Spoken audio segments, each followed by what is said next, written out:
Os 10 mandamentos da lei de Moisés, todos são bem diretos e intuitivos. Menos um, o terceiro mandamento. Êxodo 27. Não tomarás o nome de Yahweh teu Deus em vão, porque Yahweh não terá por inocente o que tomar o seu nome em vão. O comentário de Êxodo 20, versículo 7, na Bíblia de Estudo Thomas Nelson, diz o seguinte: popularmente interpretado como o uso irreverente do nome de Deus, como um palavrão ou blasfêmia. Esse terceiro mandamento provavelmente se refere, mais especificamente, à invocação do nome de Deus para sancionar comportamentos inapropriados ou endossar juramentos enganosos. O Novo Testamento insiste em uma honestidade estrita, que torna tal palavreado desnecessário. Alguns podem dizer que o terceiro mandamento é em relação à blasfêmia, que desrespeitar ou brincar com o nome de Deus é um pecado grave. Uma das consequências desse pecado é a blasfêmia e difamação do nome de Deus.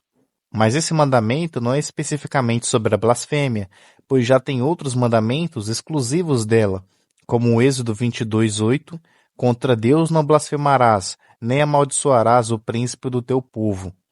E Levítico 24:16, aquele que blasfemar o nome de Yahweh será morto, toda a congregação o apedrejará, tanto o estrangeiro como o natural, blasfemando o nome de Yahweh será morto. Nesses textos, blasfemar no hebraico é nakal. Já a palavra tomarás da frase não tomar o nome de Deus em vão é nasa, que significa levantar, erguer, carregar, tomar. Esse termo é amplo e pode ter várias aplicações dependendo do contexto. Pode ser literal, como em Gênesis 7:17, durou o dilúvio 40 dias sobre a terra, cresceram as águas e levantaram a arca de sobre a terra. Também pode ser no sentido figurado, como 2 Samuel 18:28. Gritou Aimás e disse ao rei, paz, inclinou-se ao rei com o rosto em terra e disse, bendito seja Yahweh, teu Deus, que nos entregou os homens que levantaram a mão contra o rei, meu senhor. Ainda existe o sentido de carregar algo, culpa ou punição. Levítico 5:1. Quando alguém pecar nisto, tendo ouvido a voz da imprecação, sendo testemunha de um fato, por ter visto ou sabido, e contudo não o revelar, levará a sua iniquidade. Além disso, existe o sentido de tomar, tirar algo. Gênesis 27:3. Agora, pois, toma as tuas armas, a tua aljava e o teu arco, sai ao campo e apanha para mim alguma caça. Isso foi para contextualizar. Porém, o que importa é outro sentido figurado dessa palavra, que é jurar. Deuteronômio 32, do 40 ao 42. Levanto a mão aos céus e afirmo por minha vida eterna, se eu afiar a minha espada reluzente e a minha mão exercitar o juízo, tomarei vingança contra os meus adversários e retribuirei aos que me odeiam.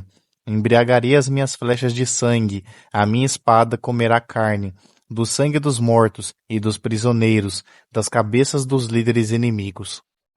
Nessa passagem, Deus está fazendo um juramento de destruir os inimigos dele e de seu povo.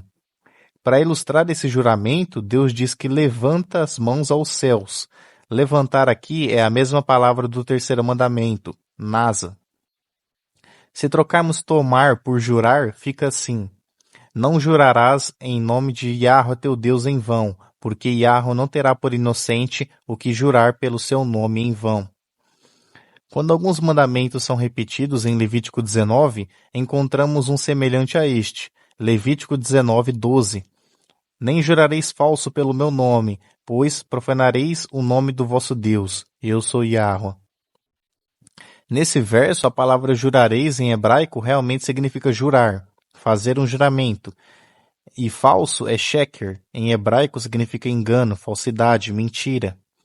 Já o Êxodo 20, versículo 7, está escrito nasa, levantar, mas é no sentido de jurar também, fazer um juramento. Já a palavra em vão, em hebraico, é chave, que significa vacuidade, vaidade e também falsidade. Resumindo, baseado no sentido e uso das palavras, junto com um paralelo de Levítico 19:12, é correto afirmar que o terceiro mandamento da lei mosaica está falando a respeito do juramento em vão, tolo e inútil. Também tem outros textos que falam de juramento. Salmos 24:4. O que é limpo de mãos e puro de coração, que não entrega sua alma à falsidade, nem jura enganosamente. Oséias 10:4. Falam palavras vãs, jurando falsamente, fazendo aliança. Por isso, brota o juízo como erva venenosa nos sulcos dos campos. Agora eu vou mostrar 2 argumentos para provar essa tese. O primeiro é que todos os 10 mandamentos foram violados pelo povo de Israel. Os israelitas desobedeceram cada um dos mandamentos. Isso está contido no Velho Testamento inteiro. No Êxodo, os israelitas adoraram o bezerro de ouro. Um homem recolheu lenha no sábado. Em Ezequiel 22:7 e Miqueias 7:6, os israelitas desonram seus pais. Acã cobiçou o despojo de guerra. O rei Davi cobiçou Batseba e assassinou Urias. Jeremias 5, do 7 ao 8, tem israelitas adulterando. Em Isaías 1:23, há ladrões e corruptos em Israel. Em Amós 8, do 4 ao 6, tem aqueles que furtam dinheiro e homens. 1 Reis 21:13, homens dão falso testemunho sobre Nabote. Acerca do juramento em vão, tem um evento bem complexo, na verdade. Ele começa em Josué 9. No contexto, Israel está derrotando todos os povos de Canaã. Gibeão seria uma das próximas cidades vizinhas que Israel atacaria. Porém, 2 homens gibeonitas, temendo o povo de Deus, por saberem que subjugaram outros povos semelhantes a eles, então, ao invés de lutar, tentam fazer uma aliança com Israel. Eles usam vestes e sandálias desgastadas e levam pães mofados e odres velhos para parecerem que eles vieram de uma terra muito distante e não de Canaã. Só que Josué e os anciãos acreditam na história dos dois. Josué 9, do 14 ao 20. Então os israelitas tomaram da provisão e não pediram conselho a Iarro. Josué concedeu-lhes paz e fez com eles a aliança de lhes conservar a vida. E os príncipes da congregação lhes prestaram juramento. Ao cabo de 3 dias, depois de terem feito a aliança com eles, ouviram que eram seus vizinhos e que moravam no meio deles. Pois partindo os filhos de Israel, chegaram às cidades deles ao 3º dia. Suas cidades eram Gibeão, Séfera, Beerote e Kiriat-Jearim. Os filhos de Israel não os feriram, porquanto os príncipes da congregação lhe juraram pelo Iahve, Deus de Israel, pelo que toda a congregação murmurou contra os príncipes.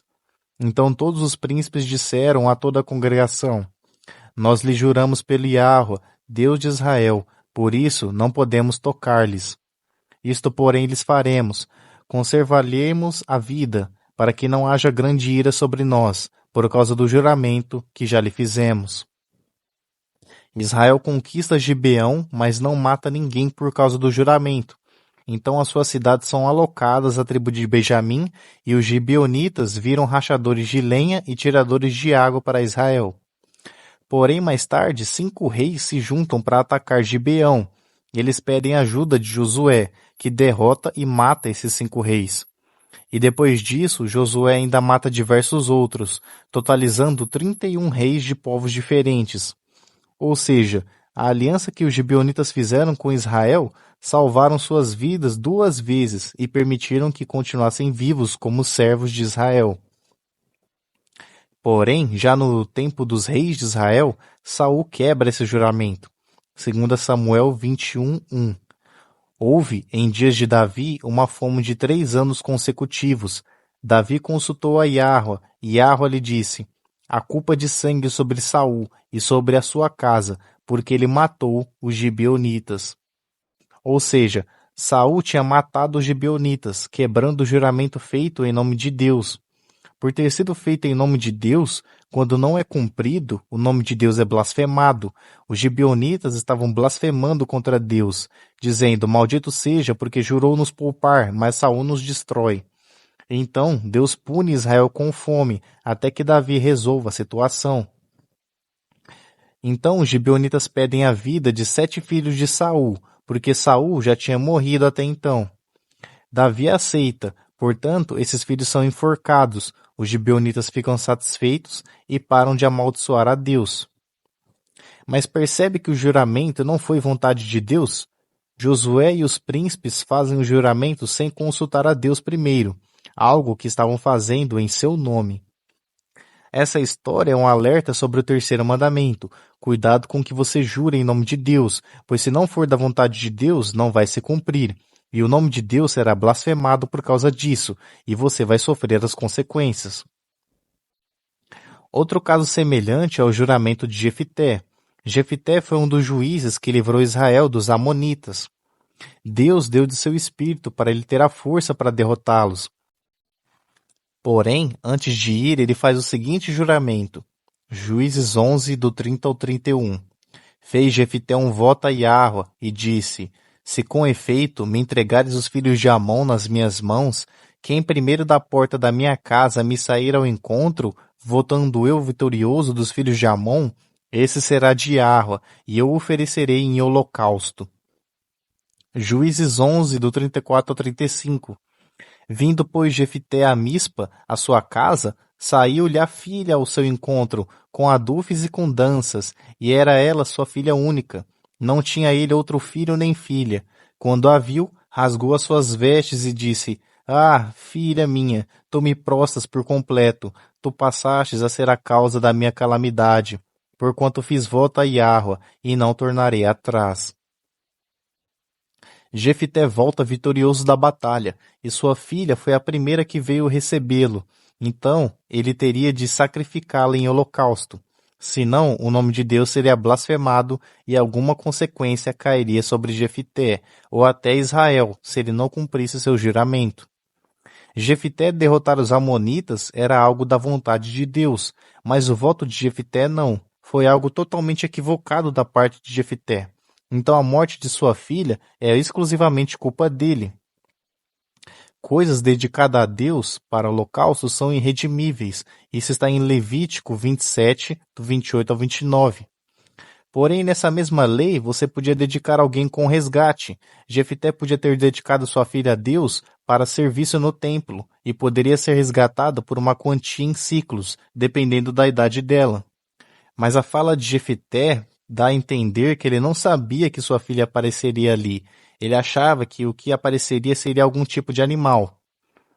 Provavelmente ele também não sabia dessa lei de resgate, então Jefité só fez um voto de tolo mesmo.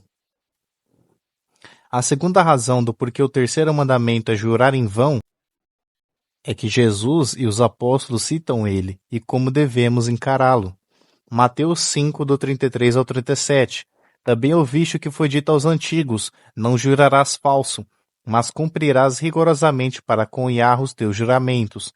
Eu, porém, vos digo, de modo algum jureis, nem pelo céu, por ser o trono de Deus, nem pela terra, por ser estrado de seus pés, nem por Jerusalém, por ser cidade do grande rei, nem jures pela tua cabeça, porque não podes tornar um cabelo branco ou preto.